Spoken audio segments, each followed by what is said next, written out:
prepare people how to live in the cities for the future. That's one idea behind everything. Hey, I'm Lisa. and I'm Ron. I'm Eloise. I'm Arthur. I'm Ronan. I'm Rémi. And I'm Sophia. We are from Seeding for Future. Seeding for Future. In 2022, we traveled in Europe to organize workshops about ecology and meet inspiring local initiatives. This podcast will present you all the great people we met and bring you some joy and positive awareness to seed our future. Hello, I'm Sebastian. I am ecologist working with Slovenian Association for Natural History and also on Krater Association based in Ljubljana, Slovenia, and we are working on the project called Krater. I was always thinking which kind of plant I would be if I would be plant, so maybe I would be a seed of Japanese knotweed. I know it's invasive plant, but this plant is spread all around the world, so it would be really interesting to see the world like Japanese knotweed. So maybe to look from this perspective, it would be really nice.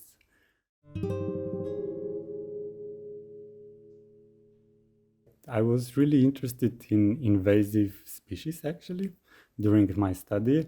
So I started to explore them. And I was really a little bit angry or confused why we are always talking about invasive species, like something really catastrophic, like it's the end of everything. How we just can eradicate them and we have these actions, stop the invasive plants, stop the invasive species. So I was thinking how to look at this problem in a different side. That's how I actually started to do my master thesis. It was about the opinion about invasive species with the people who work with invasive species. And in the end, it was interesting because most of the people who work with invasive species were actually against the using of herbicides or fungicides. So I think that's a good starting point to go on there from here. The invasive plants bring me to Krater. First to Association of Trajna, where Guy and Andrei were working already with invasive species. And they were artists, so it was a little bit different. And they have this other perspective on invasive species. Mostly they were doing with invasive plants. They were looking how we can actually use those plants and make them something new, because all the invasive species come here and they're really spreading really fast. But the main reason why they are spreading is human. So we are making the gaps in the nature so they can spread. Also, we are the one who are traveling around, so we are bringing the invasive plants with us. So why to blame them if actually we are the problem that is causing this? That was something I really think about. And also Trajna, then they were doing the products out of invasive plants. So I joined them when they have exhibition in 2018. And I was the guest that was going to that place for the most. So I was at every event there. I think half year later, they contacted me if I want to collaborate with them. And I said, yes, of course. And then we did, the first thing was the action when we were picking the tree of heaven here in city parks in Ljubljana. We were picking these plants there, and we have these conversations about invasive plants and also inviting different actors in this place, also biologists, also architects, designers. So it was quite mixture group. So that was the starting point. And then I was collaborating with the Trajna Association. And in the end, we came to the Krater.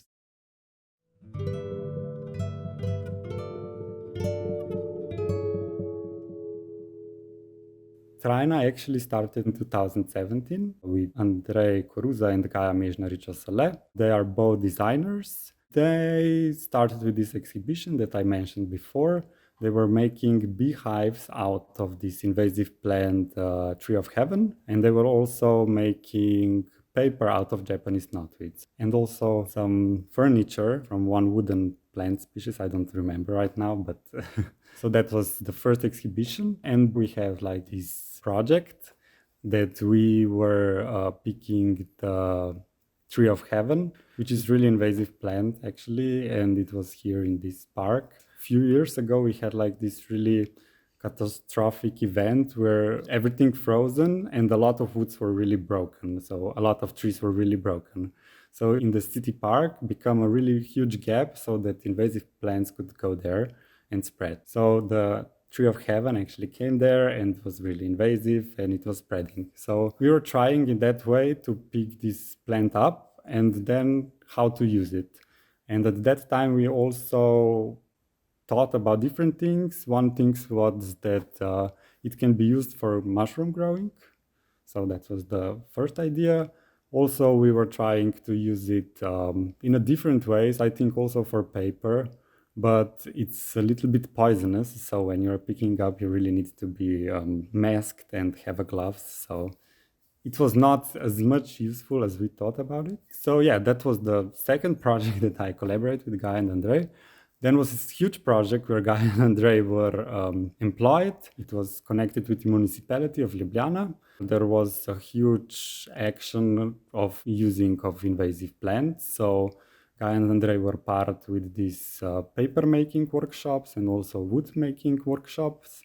And that's how I actually get collaborating this project, because I had a lot of kids workshops here in Ljubljana. So I teach almost every kid in Ljubljana how to handmade paper out of Japanese knotweed. So I have around 30 workshops for children, or even more. So it was quite a lot of children. And then we came to this Krater project. We got this really huge funding from PINA Association. It was part of a much bigger project of art laboratories around Slovenia.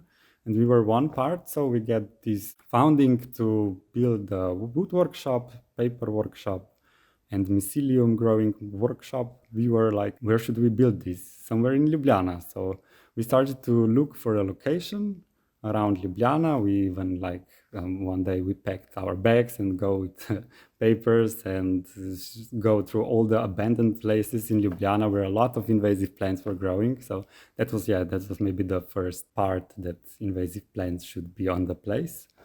There's a lot of these cool places, but we were thinking about this because the ceiling is all around. So it was really cool and it was abandoned. And we saw also about this place in one magazine for architects that was writing, oh, this place is closed for almost 30 years. Nobody is doing this. Nothing is going on here. It's like building place. So we said, okay, let's try. So Guy and Andre went there because the owner of this place is Ministry of Justice. So Guy and Andre just went there for a meeting and they came back with the key of this place. It was like totally crazy how this even happened. It's interesting because before this place is for temporary use, because Ministry of Justice wants to build a Palace of Justice on this site. So that's one thing that we know from the beginning. So it was like, we've got this place, but for just 2 years. First, we got it just for 2 years, and now we've got it till the end of 2023. So we're really lucky about this. I think it was just the right time to build up this because of the pressure from the local people around there, because of other people, because of this article in the magazine. So everything was like really prepared that we can come to this place for this project, firstly called Symbiosin, but later it was renamed to the Krater. Krater because that place, it used to be army barracks from 19th century. So they demolished everything at the beginning of the 90s and then built blocks all around this place. And this Krater space just stayed untouched almost for 25 years. It had like this huge opportunity that a lot of plants and animals stay there and just live without any human activities. So firstly, when we came, it was completely like full of nature and you couldn't even go to all the places. So the first thing was that we made the paths, then we slowly built the containers in which are the workshops. Then we have sanctuary for abandoned plants. We also have sanctuary for abandoned golden fishes from the nature. That's the main unit in this place. But also we have tree nursery, we have beehive, we have nests for birds, we have like a lot of things of the infrastructure there, mobile kitchen. So yeah, everything we built there is actually built mostly from the materials that we picked from somewhere, or it's secondhand, or it was used. So the building of this place was quite a long process. We thought, oh, half a year and we will have like everything built up. But it was not like that. It's almost more than a year to build everything up, to even have enough of infrastructure to operate the workshops, to host the people. So actually Krater opened in 2021. Yeah, that's last year actually.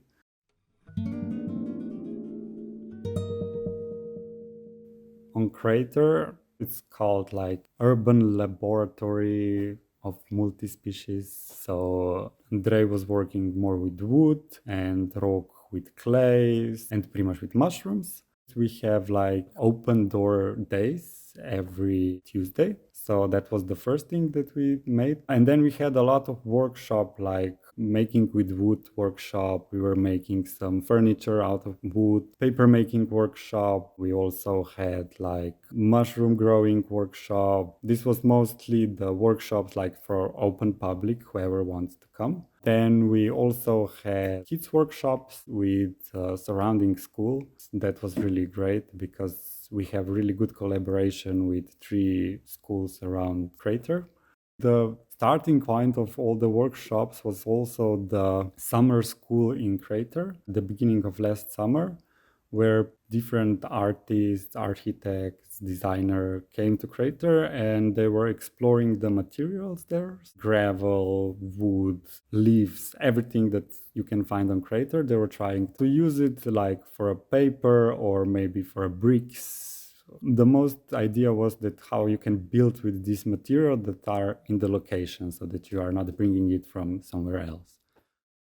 There's not just Trina Association on the Krater. It's also the Association for Permaculture of Slovenia, where Primož is from. He's the one who's working with the mushrooms. There is also a designer, Rok Oblak. He's making with clay and he's a really good maker there. And we were also collaborating with one architectural studio called Prostoroj. Those are the girls that are usually making some architectural public interventions.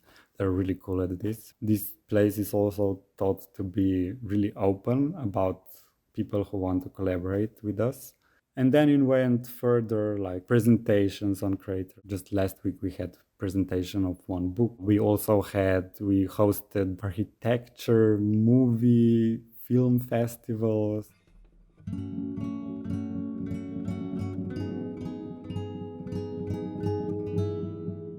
Everybody together like make this really cool stuff. I think, and for me the most coolest is like still paper made out of Japanese knotweed. It's really cool how you can like pick one plant that there's a lot of it in the nature and produce something out of it. That's so fascinating. It's true that when you are picking this material, you are not like eradicating it. You are not like helping to reduce this plant, but why not if this plant is here? So that's the most interesting thing that even make interested in me. That's why I even started to collaborate with Trina.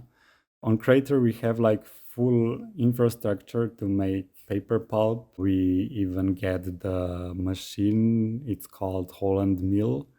It's the machine that can make the pulp out of the plant material.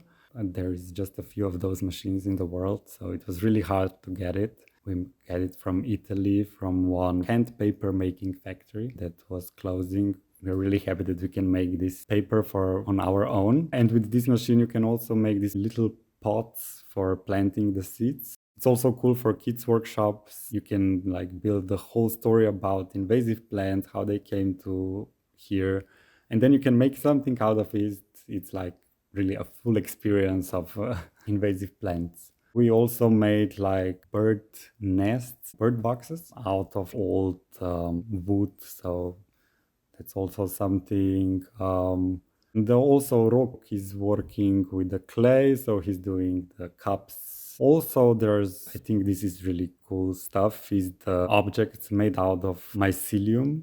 So that's really cool because you can make the boxing things or bricks. Mycelium is the roots of the mushroom. If we will leave this to grow further, it will make a mushroom. So mushroom is then the final thing of the mycelium. It's like the flower of the plant. So that's how we make bricks with the mycelium, mostly for experimental things right now. It's not just yet thought to be like the building material or so on. I think there is also in the world like people who are already built with this, but no, we are just experimenting with this.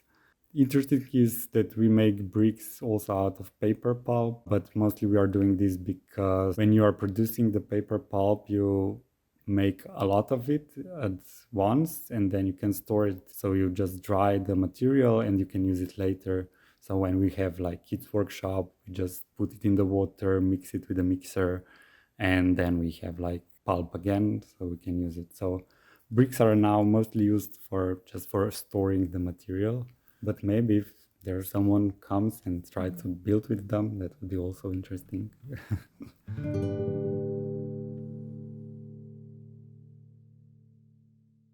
It has a lot of biodiversity actually there.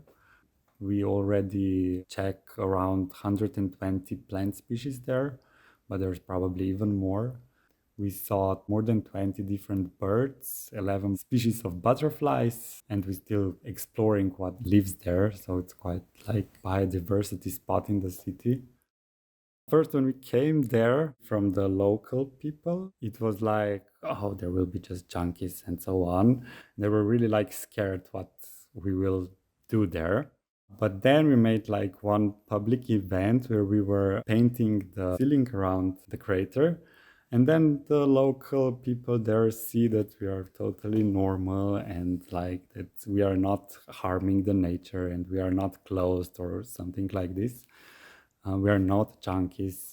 We are just growing mushrooms. So yeah, that was the problem with the local people. But I think soon they realized we are doing this project. They're really acceptable about everything. They're even coming to the place all the time just for a walk or on an open door days. There's a full of local people. But otherwise, I think in Ljubljana, more and more people know about this place and everyone is really like impressed about it because there's no place like this in Ljubljana. Acceptance is really great, I think. Yeah, I don't know if I know people that will be against this.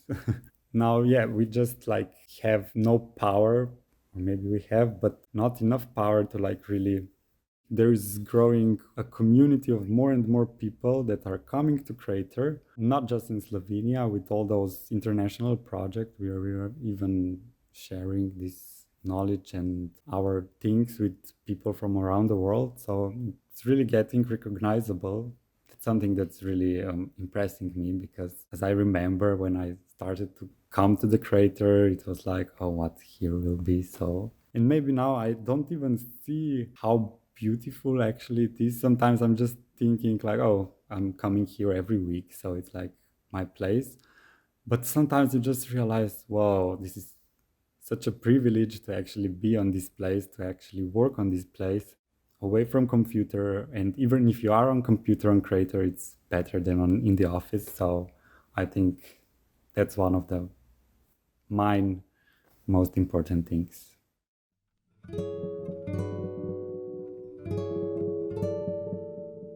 Challenges, yes, there are always challenges, I think, but we think about them as opportunity.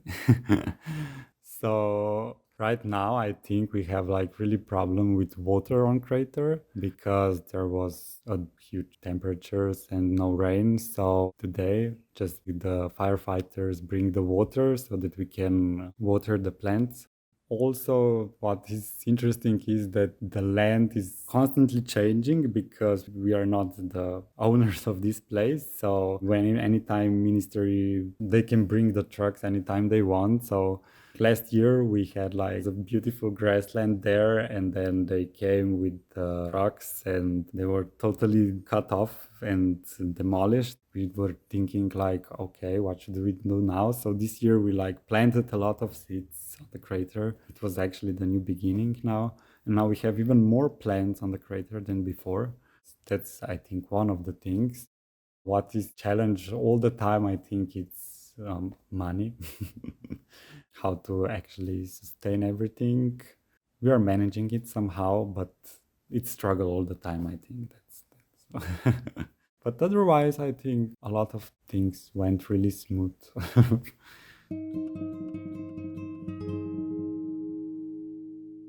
We begin with this project just because we got funding. It was the European funding. We get like money for 2 years to build the main place, main workshops, and to have program for 1 year. So last year it was really cool because all the workshops that we made for public, they were free, and it was really great. A lot of people came. Till we got funding, it was like more happening more. But now I think it's also working this way. Now we don't have funding, not just one funding. We are like financed from smaller projects, paying from municipality who is paying for the kids workshops. So Guy and Andre are paid from some other project. So it's like how you can actually get the funding for your program. But there is a lot of like volunteer work. Most of the work is actually volunteer work. But I think it's on such a cool place, it's easy to do this volunteer work. But yeah, we are also selling the products. Rok is selling his clay pots. Guy and Andre with Trine Association, they also have like Not With Paper. It's the brand that sells the paper made out of Japanese knotweed. So they're getting some funding out of this. In the future, we are hoping to get like one bigger project again to like be more sustained about it for at least a year or two. Finger crossed that we will get the project, but we will. Right now it's happening so much so that the one thing that we need now is just funding. So that's interesting. Now we have like Krater taxes, let's say. With each project, you need to pay a bit for Krater. So when you got funding, there must be 10% or less of the funding needs to go to the Krater so that you can use the infrastructure also for the materials, for electricity, for water, and so on. Krater is like open place, so we are always trying to find the way when someone is using Krater, how we can exchange something with them. So we are not thinking just about money. It's always like some negotiation, how we can like exchange things, maybe for vegetables, maybe if we need this, or maybe we need some media sponsorship. So yeah, it's good like to host the radio station, so like this. So it's always like discussing the economy there. So it's quite alive in this way. We are trying to like really live this community economy and see how it works. Maybe we are thinking about this. We are really good at making things, but we are not good at theoretizing them. So maybe we need someone to like make some PhD about Krater or something like that.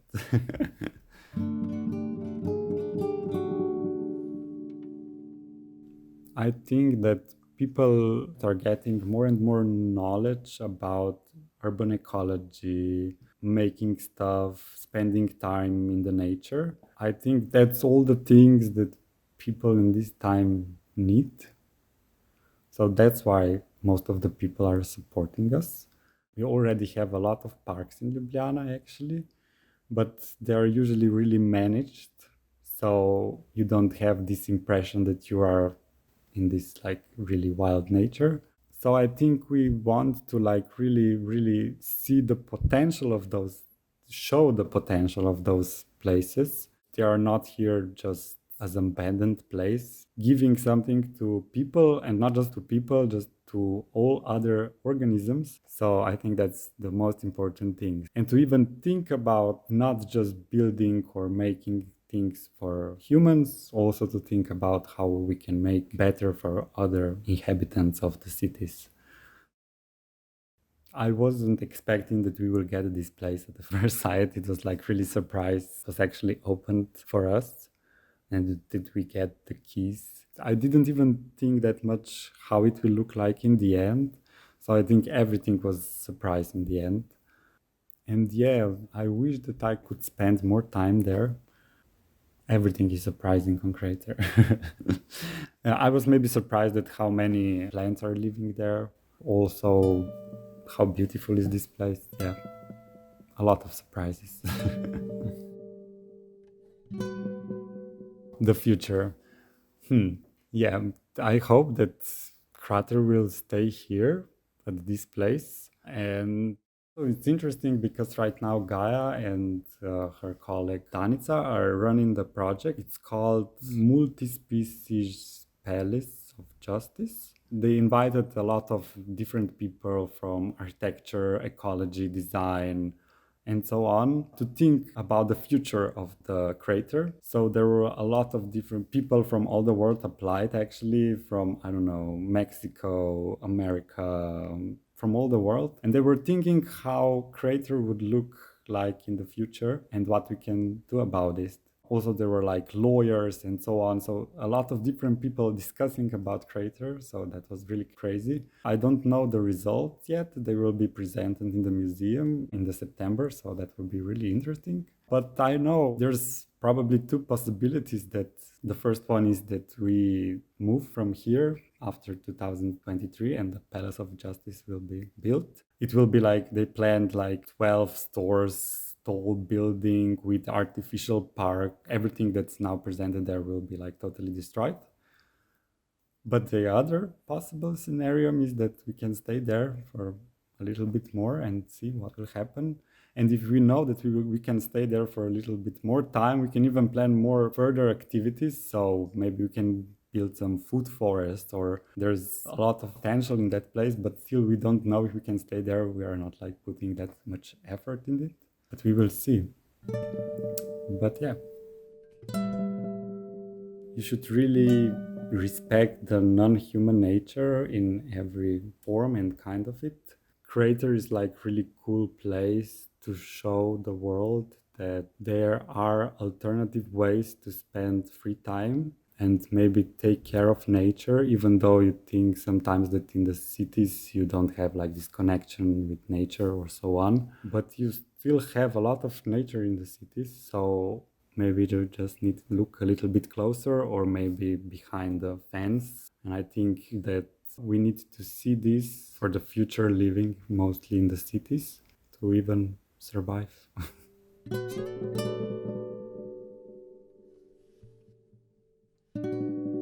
I'm really inspired by this place in Berlin called Floating University. It's quite similar to Krater, but it's built, I think, more on the water. And it's also like this huge community place with a lot of working with materials, nature, and so on. And I can't wait because I'm going to Berlin next month, so I can't wait to finally visit it.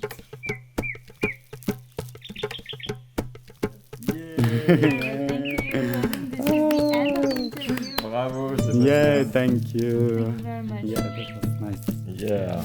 I was usually the one that was asking the questions. So No. not this time.